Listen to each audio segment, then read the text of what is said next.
ఓం శ్రీ గురుభ్యో నమః. ఈరోజు శనివారం, మే 24, 2025 సంవత్సరం. మలయాళ స్వామివారు రచించిన శుష్క వేదాంత తమోభాస్కరం అనే గ్రంథం నుంచి శ్రీ లక్ష్మీ మేడం గారు చదివి అవగాహన పరుస్తారు.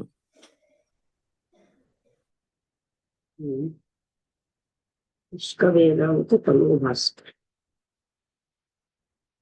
107వ పేజ్కి వచ్చండి.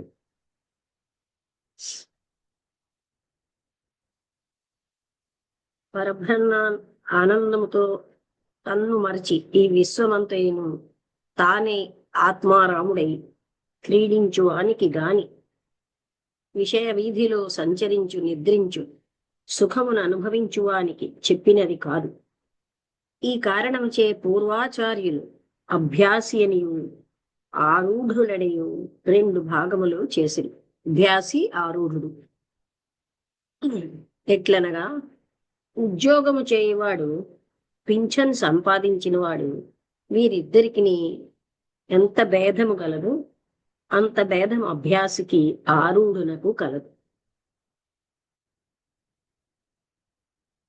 ఆరూఢుడు అంటే పొందినవాడేమో. పెన్షన్ తీయు వాడు ఉద్యోగమునకు పోనక్కర్లేదు, తన ఇష్ట ప్రకారం ఉండవచ్చు. దీనిని చూచి ఉద్యోగం అందున్నవాడు గాని లేక స్కూల్లో చదువు విద్యార్థి కాని ఉండిన ఎడల వారి గతి ఏమి అగును? వాడిప్పుడు స్వతంత్రుడైనది చాలా కాలము సమయము తప్పక సత్యముగా ఉద్యోగము చేసి మంచివాడని పేరు సంపాదించినందున ప్రేమ కొరకు పింఛను ఇచ్చుచున్నాడు గాని మరి ఒకటి కాదు. అంటే పింఛన్ తీసుకున్న వాడిని చూసి స్టూడెంట్ గాని టీచర్ గాని పింఛన్ నాకు కూడాను నేను కూడా పని చేయను అని కూర్చుంటే ఎలాగా? వాళ్ళకి అన్నాళ్ళు చేసి వాళ్ళ యొక్క నిజాయితీ వల్ల వాళ్ళకి వాళ్ళు వచ్చింది ప్రేమ కొరకు పింఛన్ ఇస్తున్నారు కానీ మరొకటి కాదు. అలాగే ఆరూఢుండు అనేక కాలము తపోధ్యాయ నిష్ఠ చే కృతార్థుడైన మహానుభావుని విషయమై చెప్పిన పద్యమని, లేక మహారోగములందున్నవాడు ఔషధ సేవ చేసి పద్యము ఉండక రోగము లేని వాని వలె తినుట త్రాగుట మొదల విషయములలో దిగిన వాడి ఏ గతి పొందగలడు? ఆరు వృక్షోర్మునేర్యోగం కర్మకారణముచ్యతే యోగారూఢస్య తస్యైవ సమఃకారణముచ్యతే. అంటే జ్ఞానాన్ని పొందడానికి తలంచిన మననశీలునకు నిష్కామ కర్మములైన తపోధ్యాయ యోగాదులు ముఖ్య సాధన. యోగమును పొందిన ఆరూఢునికి కర్మ నివర్తి అయి సమము కారణమని శ్రీకృష్ణ భగవంతులు చెప్పి ఉన్నాడు. సమము అంటే ఇంద్రియ నిగ్రహం. దీని యందు 2 పదములు అతి రహస్యముగానవి. పూర్వ పదమందు ముని అయిన వాడు కూడా తపోధ్యానము విడవకూడదని చెప్పబడింది. ఉత్తర పదము సమమని ప్రయోగించి ఉన్నది. సమమనగా అంతరింద్రియ నిగ్రహము. అంటే ఆరూఢుడు కూడా సదా ఇంద్రియ నిగ్రహముతో కూడి స్వరూప ధ్యానమందుండవలైనని విధించి ఉన్నది. అంతరింద్రియ నిగ్రహం ఉన్న ఎడల బహిరేంద్రియ నిగ్రహం చలింప సాధ్యము కాదు. ఈ కారణముచే అపక్వులైన మనుష్యులు విపరీతార్థము చేయకూడదని తలంచి సీతారామాంజనేయము చెప్పుచున్నది. అపక్వులు అంటే పరిపక్వత లేనటువంటి వాళ్ళు కూడా విపరీతార్థం చేయకూడదు. రాజగుహ్య అయిన రాజయోగంబును శ్రద్ధ భానులగుచు జనములెల్ల సంశ్రయింపలేక సంసార పరిధి సంసార పనధిలో మునుగు చుండుదురు విమూఢులగుచు ఈ రాజయోగ మార్గం వీరేడు జగంబులందు నెవ్వరరుగరాత్మారా రామల సదా ఆత్మారామం రామల సద పాంగాపార కృపాయుక్తులైన భక్తులు దక్కన్. ఈ రాజయోగము ఎంత రహస్యమైనను అంతర్యామి స్వరూపుడగు ఈ రాముని యందు అపార భక్తి కలిగి ఈతని దయారసమునకు పాత్రులై ఉండు వారలకు కరతలామలకముగా తెలియదు. ఇతరులెవరు అట్లెరుగలేరు. కావున నీ యోగము సిద్ధించుటకు భక్తి ప్రధానం. తారక యోగము తెలియగ నేరక వేదాంత వాక్య నికురింబము చే నూరక వాదించుచు చెడు వారికి మోక్షంబు గలది వాయుకుమారా. ఓ వాయుపుత్ర, తారక యోగము మహోపకారము చేయనది అయి దీనిని తెలుసుకుని అభ్యసించలేక ఊరక కొన్ని వేదాంత వాక్యములను నేర్చుకుని వాదముల చేయుచు చెడు వారికి మోక్షము దొరుకునా. రాజయోగం బెబూని నిరంతరంబు పట్టుగానభ్యసింపంగ భ్రాలుమాలి కొన్ని వేదాంత యుక్తుల గూడబెట్టి పలుకనేర్చిన బ్రహ్మానుభవము గలదే. దారుణ గాఢాంధకారం వడంగునే వసుధపై కృతదీపవార్త వలన నాకున్న మనుజుని ఆకలి తీరునే ఘన సరసాన్న వర్ణనము వలన నెరి పేదవాని పేదరికంబునోపునే ద్రవ్య ప్రభావ కీర్తనము వలన రోగ పీడితుని రోగంబు తీరునే కలితౌషధ ప్రసంగంబు వలన జంటిపడి బుద్ధిలో వెలినిండి మిగుల తిట్టమైనట్టి అజ్ఞాన తమము తెగునే తర్కిత విచిత్ర శబ్ద బోధంబు వలన ఫలిత యోగానుభవ తృప్తి వలన గాక. అంటే ఆకలితో ఉన్నవాడి దగ్గర గొప్ప గొప్ప భోజనాల విషయం డిస్కస్ చేస్తే ఆకలి తీరుతుందా? అలాగే అంటే అలా కొన్ని ఉదాహరణలు ఇచ్చారు. సంసార వర్ణనం గాని నిరుపేద అయిన వాడికి గొప్ప గొప్ప ధనం కోసం వర్ణిస్తే అతని పేదరికం తీరుతుందా? ద్రవ్య ప్రభావ కీర్తనం వలన. అలాగే రోగపీడితికి ఔషధాల కోసం మాట్లాడితే రోగం పోతుందా? అదే విధంగా 4-5 వాక్యాలు అంటే ముక్కలు చదివి వాళ్ళేమోని వాదోపవాదాలు విచిత్ర శబ్దాలతో చేయడం వల్ల యోగానుభవ తృప్తి వలన కాకుండా ఇలాంటి వాదాల వల్ల వాళ్ళకి యోగానుభవం వస్తుందా అని. గాలంబు లేనిచో జాలకాగ్రణి చేత పాఠీన జాలముల్ పట్టుబడునే సరి ఉరి లేనిచో శకునాంతకుని చేత జొక్కంబు పక్షులు చిక్కుపడునే యోగంబు లేనిచో నొగి మావటీనిచే గజరాజముల్ నరి కట్టుపడునే తగుకోల లేనిచో మృగయా వినోదిచే ఘోర మృగంబులు కొట్టుపడునే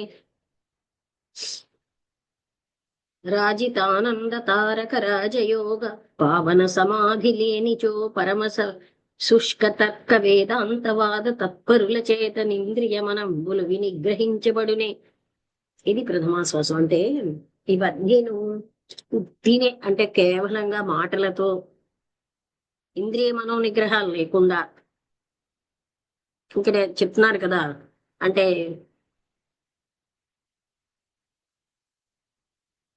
అజ్ఞానాన్ని తర్కిత విచిత్ర శబ్దబోధంబుల వలన యోగానుభవ దృష్టి వాళ్ళకి రాదు కదా. అలాగే గాలం లేకుండా ఉంటే పాఠీన జాలముల్ పట్టుపడుని, అక్కడ ఏవి కూడా ఆ చేపలు అవి పట్టుపడవు. అలాగే సరి అయినటువంటి శకున అంతకుని చేత చొక్కంపు పక్షుల చిక్కుపడుని, పక్షులు రావాలన్నా సరి అయిన విధంగా కొట్టాలి. యోగం లేకుండా. అలాగే మావటిని చే గజరాజంబులు పరికట్టుపడును, అంటే సరి అయిన విధంగా చేయకపోతే అలాంటి గజరాజాలు కూడా పట్టుపడవు. అదే విధంగా మనకేంటంటే ఇంద్రియ మనోనిగ్రహాలు సరి అయిన యోగము లేకపోతే రాజితానంద తారక రాజయోగ పావన సమాధి లేనిచో పరమ శుష్క తర్క వేదాంతవాద తత్పరుల చేత శుష్క తర్క అంటే శుష్కంగా తర్క వేదాంతవాదులు చేత ఇంద్రియ మనములు వినిగ్రహించబడుని. చాలా మంది ఇవన్నీ సమము దమము ఇంపార్టెంట్ అనుకోరు. ఇంద్రియ మనోనిగ్రహాలు లేకుండా మనస్సు నిశ్చలం చేయడం అవే అవదు కదా. కేవలంగా 4-5 మాటలతోటి మాట్లాడేస్తే అంటే నేర్చుకున్న ఇంద్రియ మనో నిగ్రహాలు సరైన యోగము లేకుండా మనం మామూలుగా మాట్లాడేస్తూ ఉంటే అప్పుడు అసలైనటువంటి ఆ స్థితి మనకు ఎలా ప్రాప్తిస్తుంది? వైరాగ్యం ఇంతటికి కారణం ఆనందకరము కావున నది చేకూరిన సమస్తమును సమకూరందను దాన పరమ గుహ్యమిది ఇవి దిసుతా. అందుకని ఏం చెప్తున్నారు? జీవన్ముక్త స్థితిని సంపాదించాలంటే వైరాగ్యమే ప్రధాన సాధనం. బ్రహ్మానందానికి ఇదే చాలా ముఖ్య కారణం. అందుకని ఇది గాని దృఢంగా ఉంటే అప్రయత్నంగానే బోధోపరతులు స్వయంగా వచ్చి చేరతారు. ఎవరికి వైరాగ్యం ఉంటే అలాంటి వాళ్ళ దగ్గరికి అలాంటి వాళ్ళు వస్తూనే ఉంటారు. అందుకని వైరాగ్యం ఒకటి నిండా ప్రయత్నపూర్వకంగా సంపాదించాలి. ఈ విషయం పరమ రహస్యం. ఇది లేని వారికి మోక్ష పదము దొరకదు. చిత్తేంద్రియోపరమము మహత్తరమిది ఎల్లవారి కబ్బదు వినుమా. ఉత్తమదశ కలిగిన నిద్వత్తముడతి దుర్లభుడు సదా మన్మయుడు. అంటే చిత్త ఇంద్రియ శాంతి ఉపరతి అంటారు. అందరికీ దొరకదు. ఇది చాలా గొప్పది. ఈ ఉపరతి ఎవ్వరికి ఉంటుందో అలాంటి వాళ్ళు దుర్లభులు. అలాంటి వానికి నాకు అంటే శ్రీరాముడికి పరబ్రహ్మానికి కొంచెమైనా భేదం లేదు. వానిని ప్రతి వారు పరమేశ్వరుని వలె పూజించాలి. కొందరాత్మతత్వము నెరుగుదుమటంచు గర్వులై నిక్క చిత్త నిగ్రహములేమి ఉపరతి సుఖంబు గానక విపుల విషయ రాగలోలత చెడుదురూరక మహాత్మ. అక్కడ ఏం చేస్తుంటారట కొందరు, ఆత్మతత్వం మాకొచ్చు అని గర్వంతో చిత్త నిగ్రహం లేకుండా ఆ ఉపరతి అంటే ఆ శాంతి సుఖం అన్నది వాళ్ళు పొందకుండా రాగలోలత చెడుగురూరక మహాత్మ. అందుకని వాళ్ళకి రాగాలు అవన్నిటిలోని చెడిపోతూ ఉంటారు.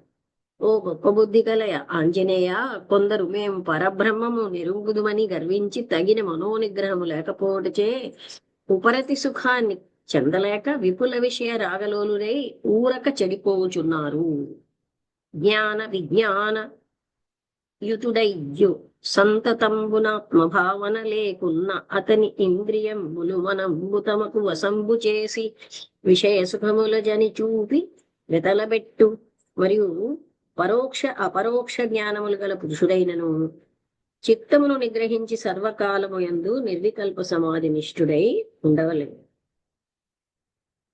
అలా కాకుండా అనాదియగు విషయాభిలాష అంటే విషయములే సుఖకరములనే తలంపు తొలగదు.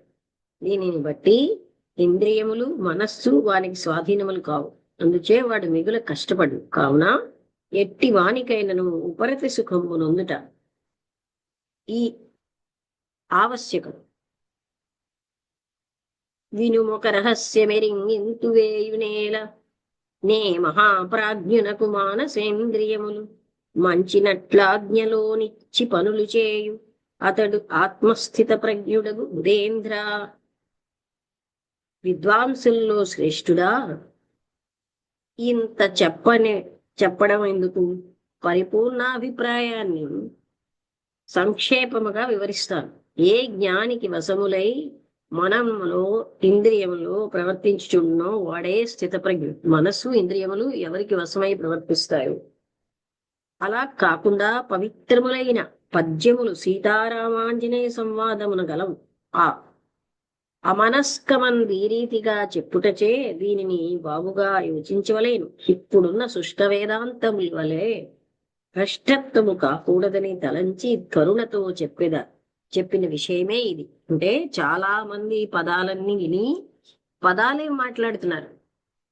అక్కడ దానికి కావలసిన ఇంద్రియ మనోనిగ్రహాలు గాని అంటే తన ఇంద్రియాలు తన మనస్సు తను చెప్పినట్టు వినేటట్టు చేసుకోకుండా వైరాగ్యం లేకుండా శుష్క వేదాంతుల్లాగా భ్రష్టత్వం కాకూడదని తలచే కారుణ్యంతో ఈ విషయాలు చెప్తున్నాను. కనుక విషయ వైరాగ్యం బహిరంతరింద్రియ నిగ్రహం, జీవకారుణ్యం, దైవభక్తి, సద్గురు సేవ లేని వారి సమస్త యత్నములు నిష్ప్రయోజనం. వారు కోటి జన్మములు ఎత్తినప్పటికీ మోక్షపదం పొందుటకు సాధ్యము కాదు. అందుకని కేవలంగా థీరీగా నేర్చుకుంటే చాలదు, ఆ జ్ఞానం నిలవదు.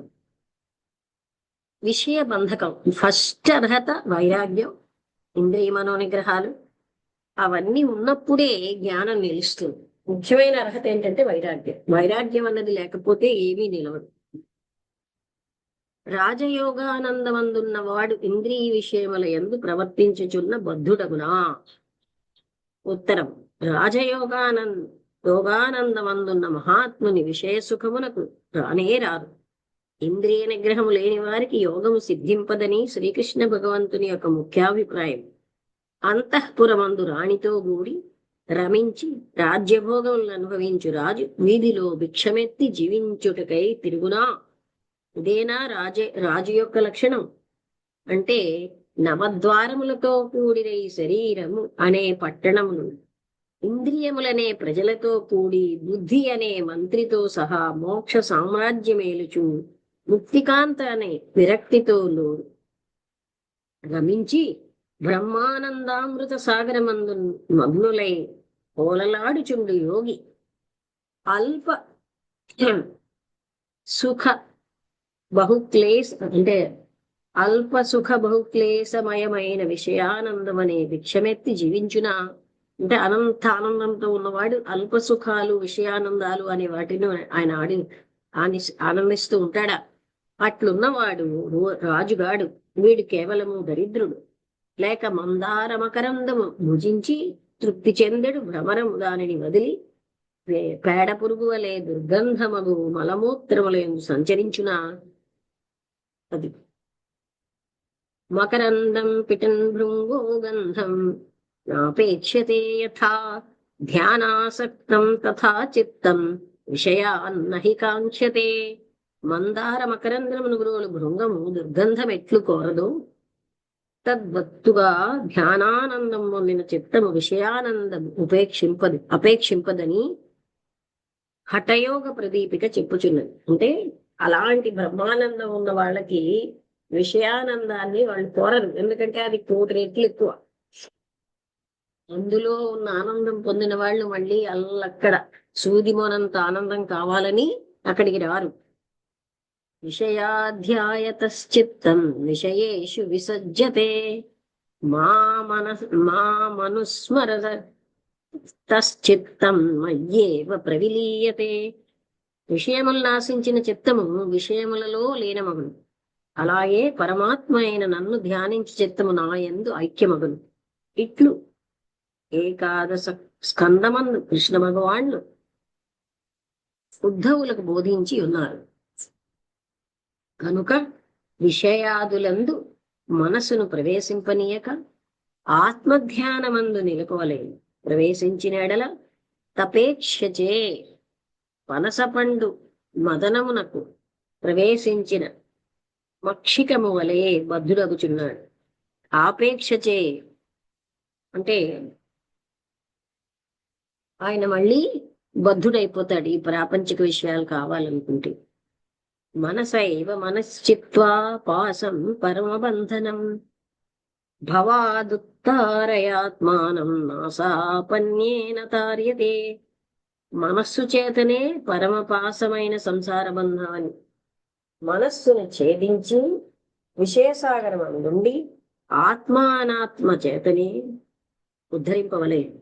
మరి ఒక విధముగా తరించుటకు ఇల్లేదని మహోపనిషత్.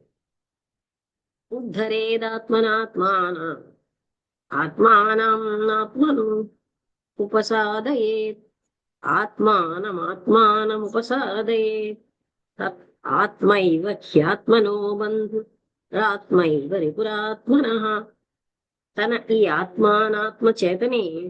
ఆత్మానాత్మ చేతనే ఉద్ధరించవలేదు. ఆత్మను నాశనం చేయరాదు. తన మనస్సు శుద్ధమైనచో అదే బంధువు. తన మనస్సు మలినముతో ఉంటే అదే గొప్ప శత్రువు అని తెలియవలేదు. అనగా విషయ సంబంధమైన మనస్సుచే దుఃఖమును, నిర్విషయమైన మనస్సుచే సుఖమును అనుభవించును. బంధురాత్మాత్మస్తస్య ఏనాత్మైవాత్మనాజితః అనాత్మవస్తు శత్రుత్వే వర్తేతాత్మైవ శత్రువత్. ఏ మనస్సు చేత దేహేంద్రియాదులను జయించునో ఆ మనసే వానికి ఆత్మ బంధువు. ఇంద్రియ నిగ్రహం లేని మనస్సు వానికి శత్రువు వలె ఏర్పడం. అంటే మనసు ఎవనికి అధీనముగా ఉన్నదో వానికి ఆ మనసే మహాపరమ ఉపకారి, లేని వారికి మనస్సే గొప్ప అపకారి అగునని కృష్ణ స్వామి ఉపదేశము. అంటే శ్రీకృష్ణుడు అలాగా చెప్తున్నాడనమాట. చిత్తం కారణమర్థానాం తస్మిన్ సతి జగత్రయం తస్మిన్ క్షీణే జగక్షీణం తచ్చికిత్స్యం ప్రయత్నతః. మనసే సమస్తమైన అనర్థాలకి కారణం. ఆ మనస్సు బహిర్ముఖమైతే ముల్లోకములను కలవు.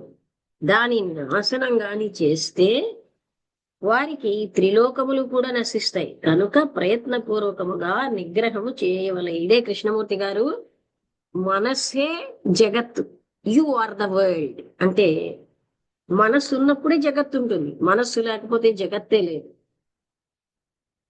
వాసన ద్విధా ప్రోక్త శుద్ధా చ మలినా తథా.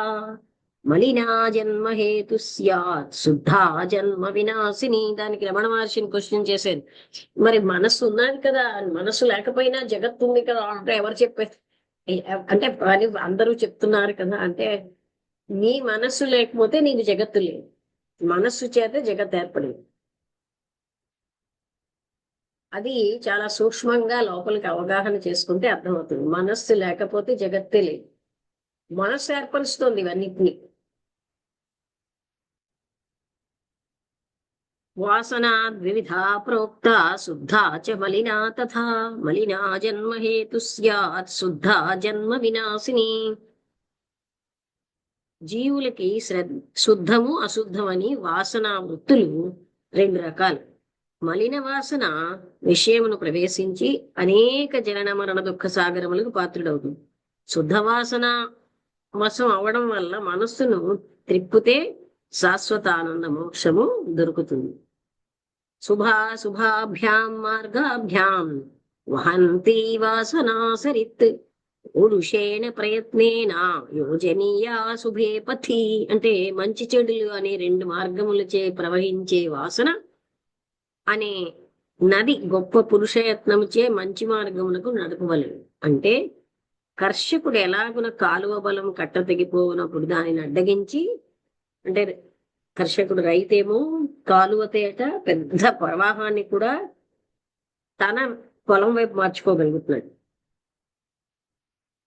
పైరుకి తిప్పినవాడు ధన్యుడగు అని వాసిష్టం. అంటే అదే విధంగా తన ఇష్టమైనట్టుగా ఇంద్రియ పనిచేసినప్పుడు మనస్సును అతనే ధన్యుడు. యస్తు విజ్ఞానవాన్ భవతి యుక్తేన మనసా సదా తస్యేంద్రియాణి వశ్యాని సదస్వా ఇవ భారతే. ఏ విజ్ఞాని అయిన వానికి మనోనిగ్రహం ఉన్నాదో వానికి సమస్త ఇంద్రియములు నిపుణుడైన సారథికి మంచి అశ్వములలాగా వశమై ఉంటాయి. అంటే మనోనిగ్రహం ఉన్నవానికి మాత్రమే ఇంద్రియములు స్వాధీనమై ఉంటాయి. యస్త్వజ్ఞానవాన్ భవత్యయుక్తేన మనసా సదా తస్యేంద్రియాణ్యపశ్యాని దుష్టా స్వా ఇవ సారథేః. ఎవడ అవివేకి ధ్యాన నిష్టలు చేయకుండా మనోనిగ్రహములు పొందలేదో వాని యొక్క ఇంద్రియములు సారథికి దుష్ట అశ్వముల్లాగా స్వాధీనములు కావు. అంటే దుష్టమైన గుర్రమునెక్కి సవారీ చేయ తెలిసిన వాడు ఆ గుర్రము ఓ దారి యందు పోయిన ఎడల కంపలు చెట్లు రాళ్ళు మొదలగు వాని యందు పడి బహు దుఃఖములకు పాత్రుడగును కదా. యస్తు విజ్ఞానవాన్ భవతి స మనస్కః సదా శుచిః సతు తత్పదమవాప్నోతి యస్మాద్ భూయో న జాయతే. ఏ మహాత్ముడు సర్వదా మనోనిగ్రహంతో కూడి బహిరంతర శుద్ధి కలవాడై ఉంటాడో అతను మాత్రమే నాశరహితమైన పరమపదాన్ని పొందుతాడు. తర్వాత దాని నుండి పునరావృత్తి అయిన జననమునకు రాడు. యస్త్వ విజ్ఞానవాన్ భవత్యమనస్కః సదా శుచిః న స తత్పదమాప్నోతి సంసారం చాధిగచ్చతి. ఎవ్వడు మూఢుడై మనోనిగ్రహం లేకుండా సంసార విషయంలో సర్వదా అశుచి అయిన విషయవాసనలో ఉంటాడో వాడు మోక్షాన్ని పొందుటకి అర్హుడు కాదు. జనన మరణం అనే భవసాగరంలో పతితుడవుతున్నాడు. విజ్ఞాన సారథిర్యస్తు మన ప్రగ్రహ వాన్నరం సోధ్వస సారమాప్నోతి తద్విష్ణోః పరమం పదం. ఏ నరుడు బుద్ధిని వివేకేన సారథిగాను మనస్సుని కళ్ళెముతో సమానము చేసి చిత్తమనే గుర్రమునందెక్కుదో అవాడు సుఖముగా సంసార సాగర మార్గం యొక్క సారమును దాటును. ఆ స్థానమే విష్ణు పదమైన పరమపదం. దానికే మోక్షమని పేరు. ఇట్లు కాఠకోపనిషత్తు. కనుక రాజయోగానందమందుండు వాడు నీచమైన విషయసుఖములను ఆశింపడు. విషయసుఖములందు ప్రవేశించిన వాడు బద్ధుడగును. అది ప్రశ్నకి సమాధానం చెప్తూ ఉంటాడు.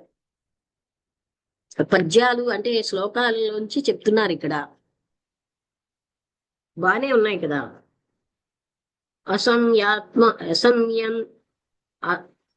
అసంయతాత్మనాయోగో దుష్ప్రాప ఇతి మే మతిః పశ్యాత్మనా తు యతతా శక్యోతి వాప్తుముపాయతః.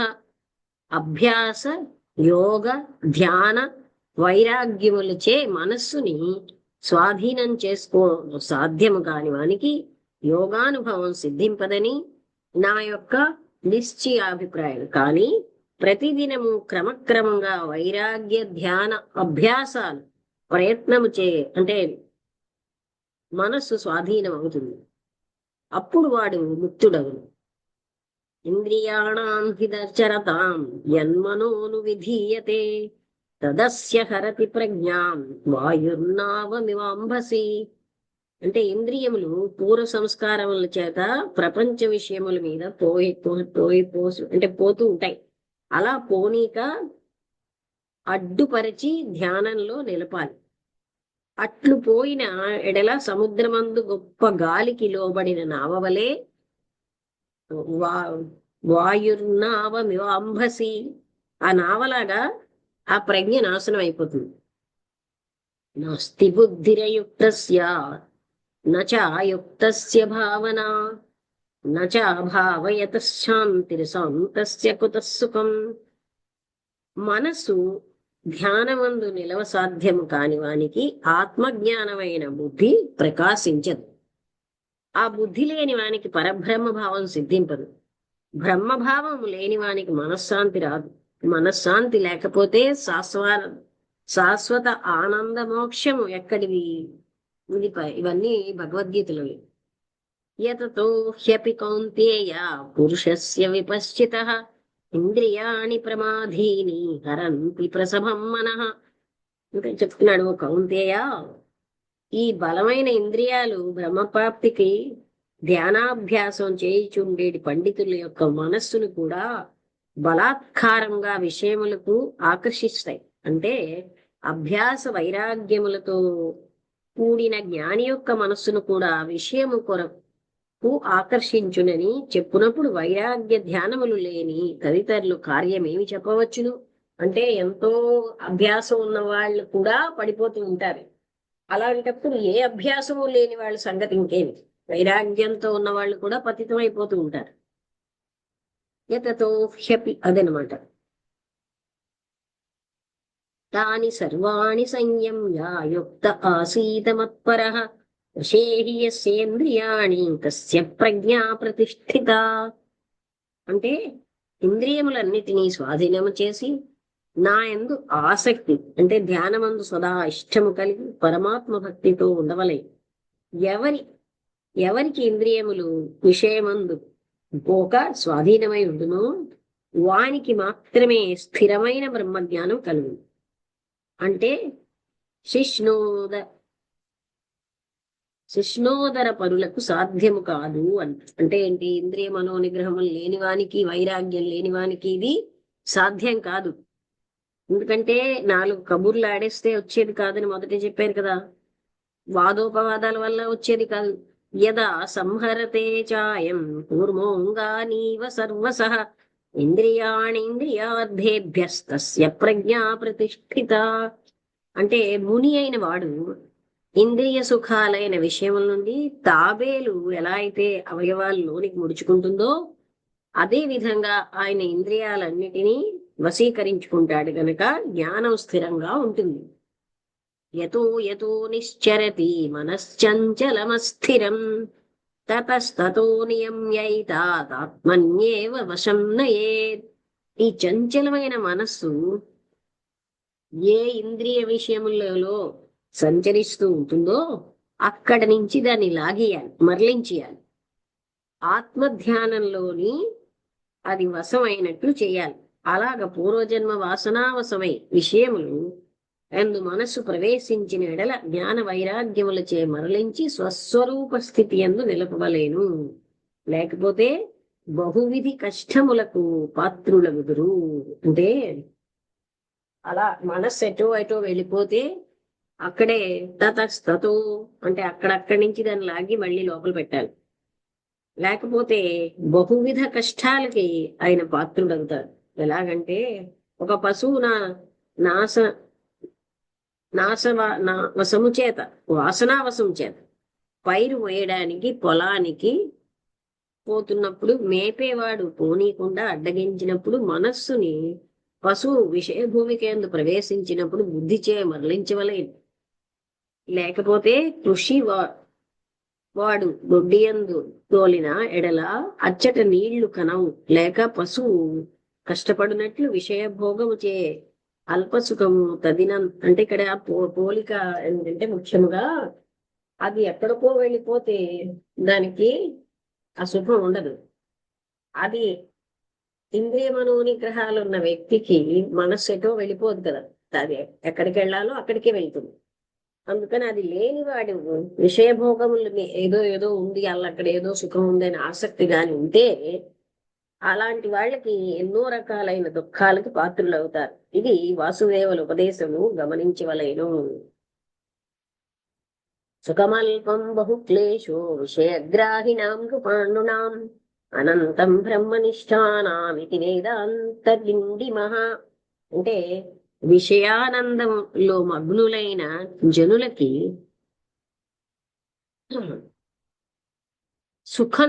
అల్పమైన సుఖమును అంతములేని క్లేశము కలుగుతుంది. బ్రహ్మనిష్ఠులైన మహనీయులకి సుఖము అంతములేనిది శాశ్వతానందము ఉంటుంది అని వేదాంత